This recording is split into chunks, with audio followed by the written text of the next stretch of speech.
Hello, I am Natalie. I want to thank you so much to everybody, each of you who joined my project and wanted to help me to make quilts for those people who lost their houses in Great Smoky Mountains after wildfires last week. That's what we're gonna make. 6-inch blocks, 6-inch finished size. Now they are 6.5.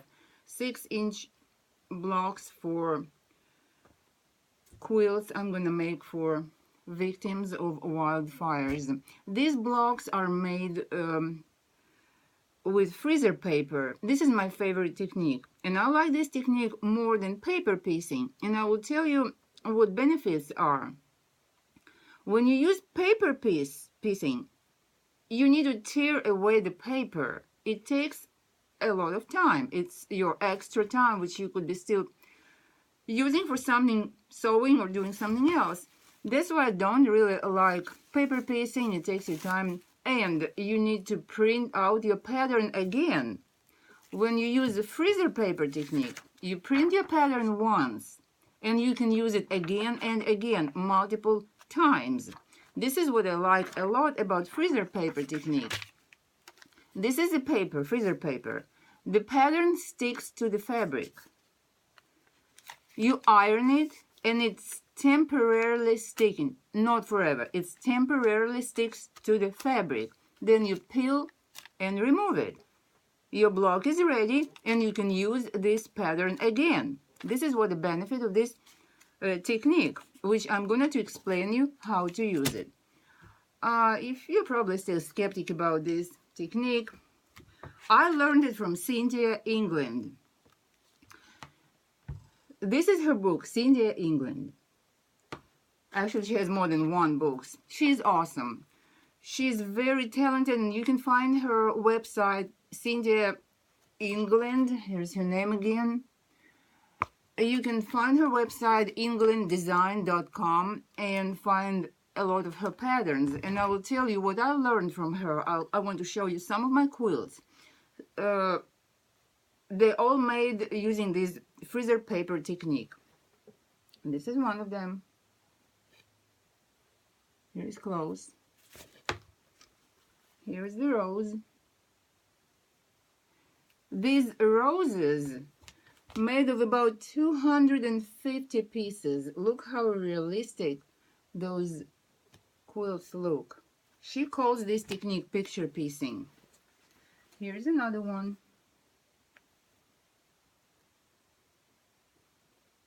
The pattern is Tranquil Lake. I really love these tulips. This is close. And I got the ribbon last year for this one. Sewing machine. Look at this.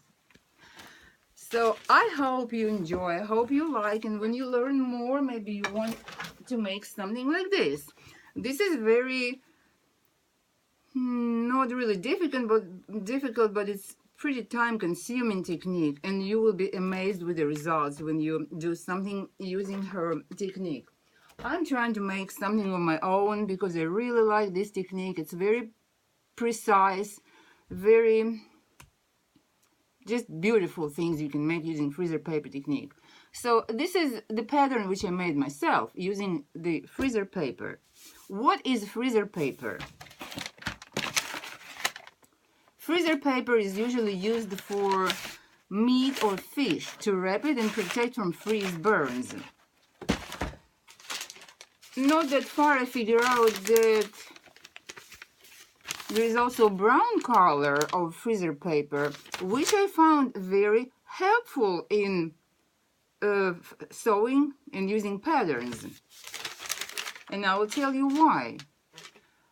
When I was working with symmetrical patterns, like this leaf,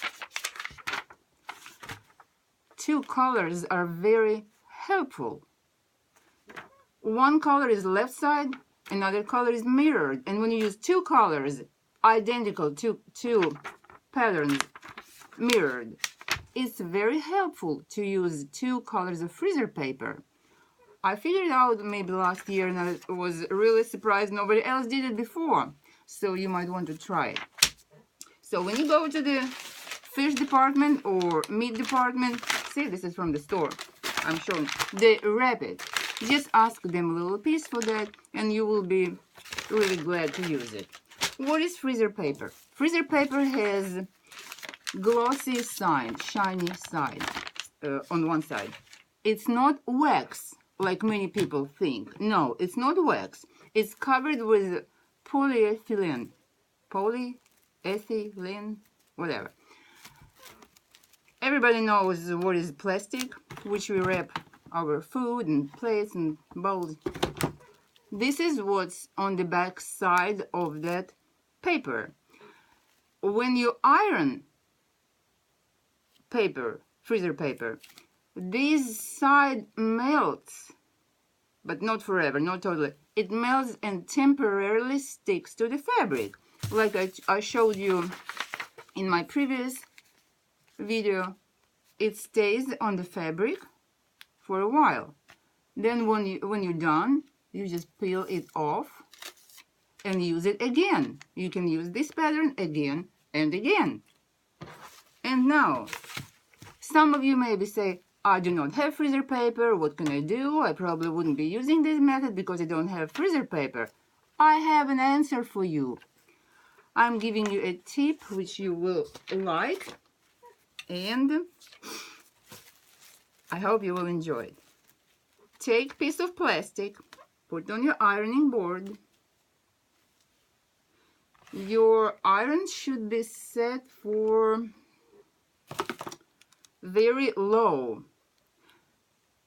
on nylon, very low settings. I put it on nylon because if you put it wool or cotton or more, you will just melt it off.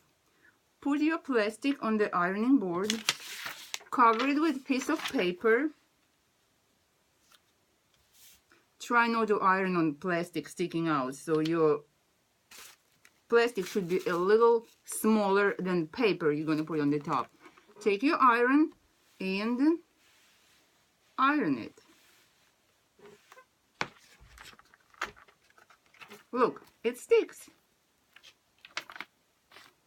When you do precision cutting, just take a piece of square plastic. It sticks. Look at this. We have sticky side paper. So that's how you can make your own freezer paper if you don't have it at home. So, to get ready for working on the blog, I want you to prepare 2 pieces of freezer paper, 6-inch square. Our leaves are 6-inch, finished size. Finished size of the leaves will be 6-inch because we have 1/4 inch on every side when it's finished. So now I want you to prepare pieces of freezer paper. If you have 2 colors, prepare 2 pieces of brown and white color squares. See you in my next video. Thank you.